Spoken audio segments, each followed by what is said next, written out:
to my film and TV channel. We're all staying safe and well. We got our little supernatural horror film to have a look at today, and old Mr. Stephen King is based on one of his. I saw one a while back, actually. I'll mention it later on, which I quite enjoyed, although a lot of people didn't. And I perhaps didn't enjoy this so much, and a lot of people enjoyed it more than me. So there you go. We're going to talk about something called The Boogeyman. Yes, please, if you're new to the channel, he's in that closet behind me there. I have to keep the door shut so he doesn't come and get me. Please, if you're new to the channel, push that subscribe button, push the bell notifications. It's great to have you on board. Everything film and TV, reviews, information, vlogs, lots of different things, even the odd quiz thrown in from time to time. So please, if you can give us a thumbs up for this vlog as well. I'll be about another 6 or 7 minutes after this, so you can stick with me or give us that thumbs up now. It'll be much appreciated. Yes, The Boogeyman, 98 minutes, a little bit long for me, a little 10 minutes, 15 minutes perhaps too long. A 15 certificate, so it's not adult rated here in the UK, and it's directed by Rob Savage. Yeah, a little bit plain for him, in fairness, this one. And it's based, of course, on the 1973 short story of the same name by Stephen King. I don't think I've ever read it. I might have done way back when, but my memory can't go back that far. And it stars Sophie Thatcher, Chris Messina, Vivian Lyra-Blair, and David Dastmalchian. Yeah, not bad cast. Good cast, good quality cast.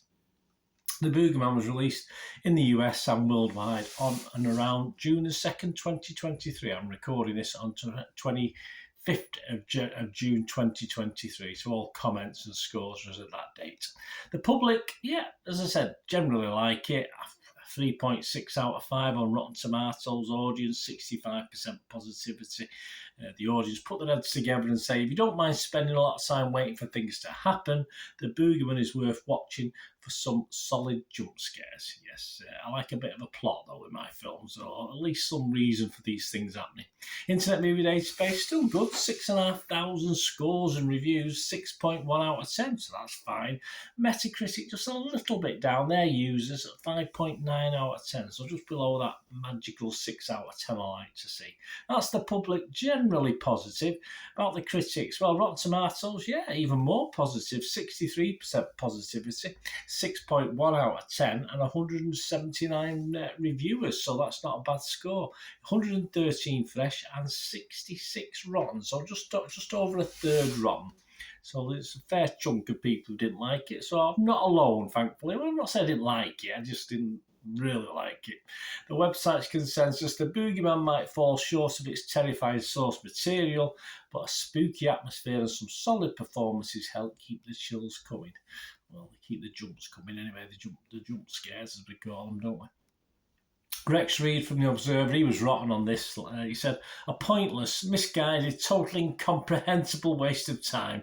Don't mince your words, Rex. Is yet another horror film that exists for the sole purpose of exploiting the endless death-drawn doodlings of writer Stephen King. All right. I can't comment on the short story. I like it was the 2005 version of Boogeyman, which just scored pretty low, but I actually quite liked it. I had my video shop just about in 2005, and it was a film I enjoyed. I used to recommend it, so there you go. Clarissa Luffrey from The Independent in the UK, she liked it. She said, if only the studio were interested in what was on the page, it's not what its generic title could offer, the canon of easily consumed and forgotten summer horrors. Still, it's better than most, well constructed, well acted, and good for a few frights. There you go. Well, that's a fresh, yeah, just about. Such a shame it doesn't add up to the sum of all its parts, unfortunately for me. Tim Roby from the Daily Telegraph here in the UK also liked it. He said, as a platter for meat and potatoes, food allergies, bumping the night thrills, it's a little on the shaky side, but they're still delivered to the table. Well, for me, a course too many, perhaps.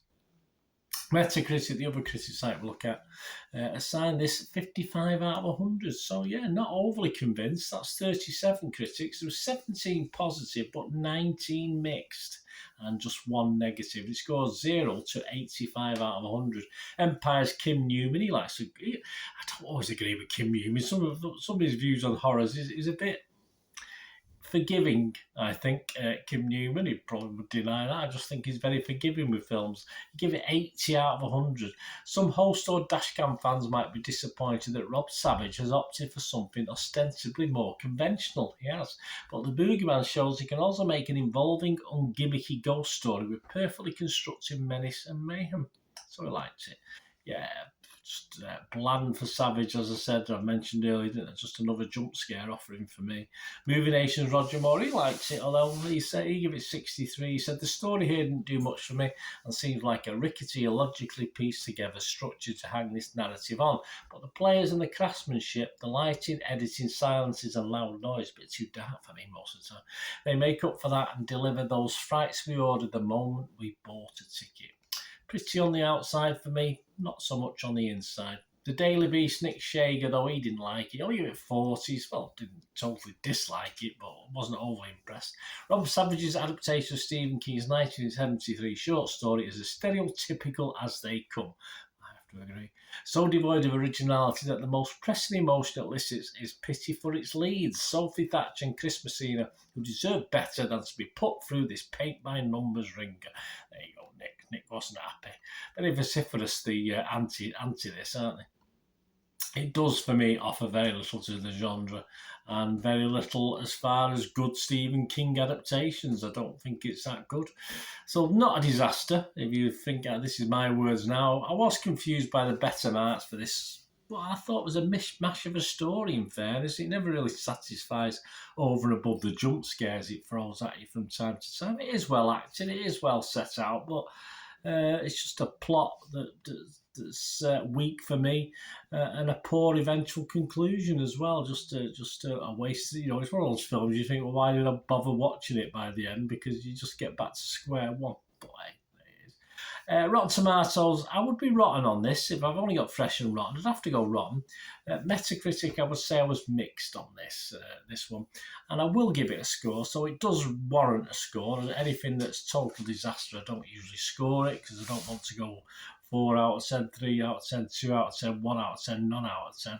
So I'm going to give this a 5 out of 10 because it did make me jump occasionally, but actually it's just all a little bit seen it all before for me.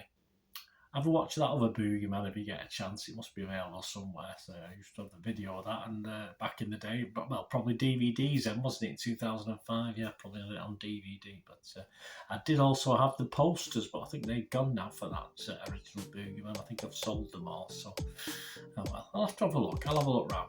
Let me know what you think, guys. Let me know if you liked it. Say it's all opinions, isn't it? Some people like it, some people don't. Life would be boring if we all agreed, wouldn't it? Thanks for watching. Until we meet again, that's one thing, don't I? Please stay safe, everyone. Bye for now.